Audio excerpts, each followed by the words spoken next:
యొక్క సిపిగెట్ 2026 ప్రిపేర్ అయ్యేటటువంటి వాళ్ళు సిపిగెట్ వెబ్సైట్లో అఫీషియల్ సిలబస్ ఉంటుందన్నమాట. మీరు ఏ సబ్జెక్ట్ అయినా ప్రిపేర్ అవ్వండి, కానీ ఆ సబ్జెక్ట్కి సంబంధించినటువంటి అఫీషియల్ సిలబస్ని అయితే ఒకసారి డౌన్లోడ్ చేసుకోండి. నేను వెబ్సైట్ లింక్ అనేది డిస్క్రిప్షన్లో ఇస్తాను. ఎలా డౌన్లోడ్ చేసుకోవాలనేది కూడా ఈ వీడియోలో మీకు చూపిస్తాను.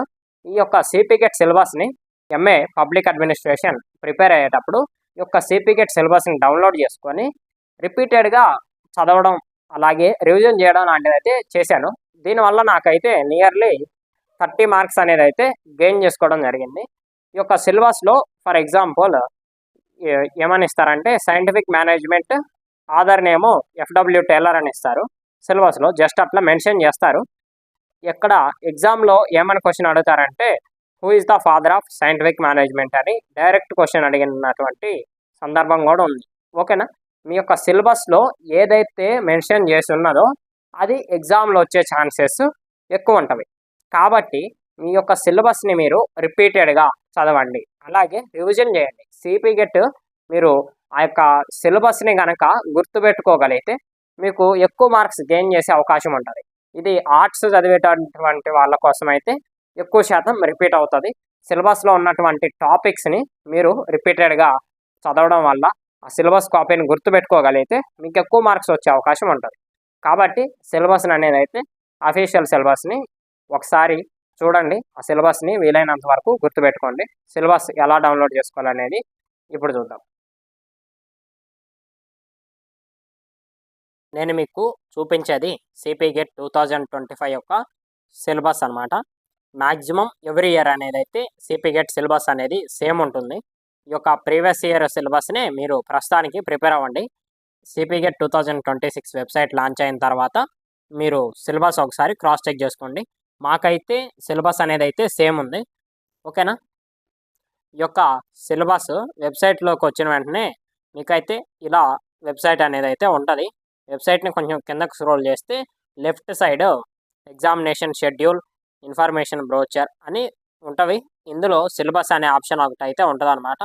ఈ ఆప్షన్ని క్లిక్ చేస్తే మనకి సిలబస్, ఫ్యాకల్టీ ఆఫ్ ఆర్ట్స్ అని ఆర్ట్స్ సబ్జెక్ట్స్ అన్నీ ఉంటాయి. ఓకేనా, MA English, MA Kannada, MA Persian, MA Telugu, MA Islamic studies, MA philosophy, MA Arabic, MA Hindi, ఇలా ఆర్ట్స్ సబ్జెక్ట్స్ మొత్తానికి సిలబస్ అనేది అయితే ఫస్ట్ సెక్షన్లో ఉంటుంది.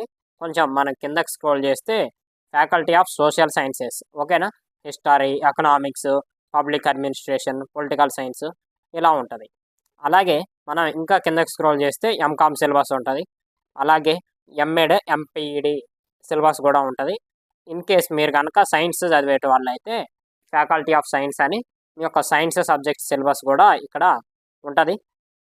అలాగే 5 years ఇంటిగ్రేటెడ్ ప్రోగ్రామ్స్కి సంబంధించినటువంటి సిలబస్ కూడా ఇక్కడైతే ఉంటుంది. మీరు ఏ యొక్క ఎగ్జామ్కి అయితే ప్రిపేర్ అవుతారో ఆ యొక్క సిలబస్ మీరు డౌన్లోడ్ చేసుకోవాలి. ఫర్ ఎగ్జాంపుల్ నేనైతే ఎంఏ పబ్లిక్ అడ్మినిస్ట్రేషన్ చదువుతున్నాను. ప్రిపేర్ అయ్యేటప్పుడు ఈ యొక్క సిలబస్ సెక్షన్లో 42 సబ్జెక్ట్ ఉంది కదా, ఈ ఒక ఆప్షన్ మీద మనం క్లిక్ చేస్తే సిపిగెట్ సిలబస్ అనేది అయితే ఓపెన్ అవుతుంది. ఇందులో మనం ఈ యొక్క సిలబస్ని ఎలా అనలైజ్ చేసుకోవాలి అంటే ఇంట్రడక్షన్ టు పబ్లిక్ అడ్మినిస్ట్రేషన్ అని అయితే ఉంది కదా, meaning and importance of public administration.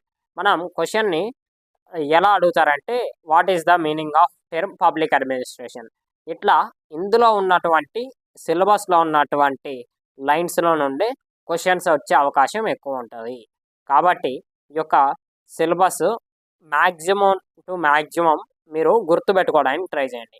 అలాగే ఇక్కడ చూడొచ్చు, నేను చెప్పాను కదా scientific management approach FW Taylor. Question ఏమని అడిగారంటే మాకైతే who is the father of scientific management, direct question సిలబస్లో నుండి వచ్చింది. అలాగే మాకు ఇక్కడ వేరే కూడా క్వశ్చన్స్ అడిగారు. ఏమిటంటే క్లాసికల్ అప్రోచ్లో హెన్రీ ఫయల్ 14 ప్రిన్సిపల్స్ అని ఉంటుంది.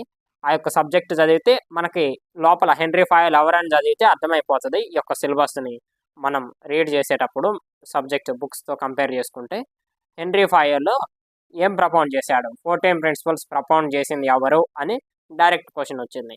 ఓకేనా, ఇలా సిలబస్లో నుండే డైరెక్ట్ క్వశ్చన్స్ అనేది అయితే ఇవ్వడం జరుగుతుంది. కాబట్టి సిలబస్ని మీరైతే రిపీటెడ్గా చదవండి. క్యాంపస్‌కి ఎవరైతే రావాలనుకుంటున్నారో వాళ్ళు ఈ యొక్క సిపి గెట్ సిలబస్‌ని గనక రిపీటెడ్‌గా చదివితే వాళ్ళకి కొంచెం ఈ యొక్క సిలబస్‌లో నుండి ఎక్కువ మార్కులు గెయిన్ చేసుకుంటారనే ఒక ఇంటెన్షన్‌తో చెప్తున్నాను. ఎందుకంటే నాకున్నటువంటి ఎక్స్‌పీరియన్స్ సిలబస్ కాపీని రిపీటెడ్‌గా చదవడం వల్ల, రివిజన్ చేయడం వల్ల ఎక్కువ మార్క్స్ అనేదైతే నేను గెయిన్ చేశాను కాబట్టి నాకున్నటువంటి ఎక్స్‌పీరియన్స్‌తో మీకు చెప్తున్నాను. కాబట్టి ఇన్ కేస్ మీరు గనక ఈ యొక్క క్యాంపస్‌లో గనక సీటు కొట్టాలి అనే ఆలోచనలో ఉన్నట్టయితే సిపి గెట్ ప్రిపేర్ అయ్యేటప్పుడు ఫస్ట్ సిలబస్ కాపీనైతే మీరు డౌన్లోడ్ చేసుకోండి. ఈ యొక్క సిలబస్ కాపీని లైన్ టు లైన్ ఒకసారి చదవండి. మీకు రెండోసారి చదివేటప్పుడు ఏం అర్థమైంది అని ఆ సిలబస్‌ని అండర్‌లైన్ చేసుకోండి.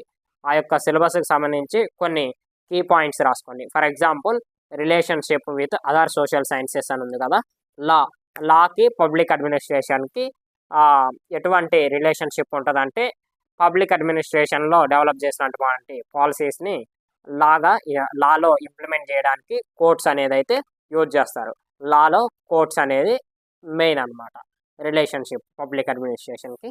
పొలిటికల్ సైన్స్ ఏందంటే పబ్లిక్ అడ్మినిస్ట్రేషన్ పొలిటికల్ సైన్స్ నుండి డివైడ్ అయింది. ఎకనామిక్స్‌కి పబ్లిక్ అడ్మినిస్ట్రేషన్‌కి ఉన్నటువంటి రిలేషన్ ఏమిటి అంటే పబ్లిక్ అడ్మినిస్ట్రేషన్‌లో ఎకనామిక్స్ జరిగేటటువంటి అఫైర్స్‌ని బడ్జెట్ రూపంలో చెప్తారు. ఫైనాన్షియల్ అడ్మినిస్ట్రేషన్ బడ్జెట్‌ని తయారు చేసేటప్పుడు అటువంటి ప్రాసెస్‌లో జరిగేటటువంటి అడ్మినిస్ట్రేషన్ ఈ యొక్క ఎకనామిక్ అడ్మినిస్ట్రేషన్, పబ్లిక్ అడ్మినిస్ట్రేషన్‌లో ఉన్నటువంటి ఇంటిగ్రేటెడ్ రిలేషన్‌షిప్ అనమాట. ఓకేనా? ఇలా సిలబస్‌ని అనలైజ్ చేయాలి. ఒక్కొక్క టాపిక్‌ని, ఒక్కొక్క లైన్‌ని మనం అసలు ఆ యొక్క లైన్ మెన్షన్ చేసినటువంటి దానికి కీ పాయింట్స్ గనక నోట్ చేసుకోగలిగితే మీకు ఈజీగా మార్క్స్ గెయిన్ చేసే అవకాశం ఉంటది. ఈ యొక్క సిపి గెట్‌లో సిలబస్‌ని గనక మీరు పర్ఫెక్ట్‌గా అర్థం చేసుకోగలిగితే ఛాన్సెస్ ఎక్కువుంటవి. కాబట్టి ఈ యొక్క సిలబస్‌ని డౌన్లోడ్ చేసుకునే ప్రాసెస్ మీకు తెలిసింది అనుకుంటున్నాను. ఈ యొక్క CP get previous year papers ఎలా డౌన్లోడ్ చేసుకోవాలనేది నెక్స్ట్ వీడియోలో నేను మీకు క్లారిటీగా డౌన్లోడ్ చేసి చూపెడతాను. ఒక వీడియో అనేదైతే అప్లోడ్ చేస్తాను. సిపి గెట్ 2026 ఎవరైతే ప్రిపేర్ అవుతున్నారో వాళ్ళకి ఈ యొక్క ఛానల్‌లో గైడెన్స్ వీడియోలు అయితే మీకు నేను అందజేయాలి అనుకుంటున్నాను. ఇలాంటి మరిన్ని ఇన్ఫర్మేటివ్ వీడియోస్ కోసం మన ఛానల్‌ని రెగ్యులర్‌గా ఫాలో అవుతుండండి. Thank you for watching.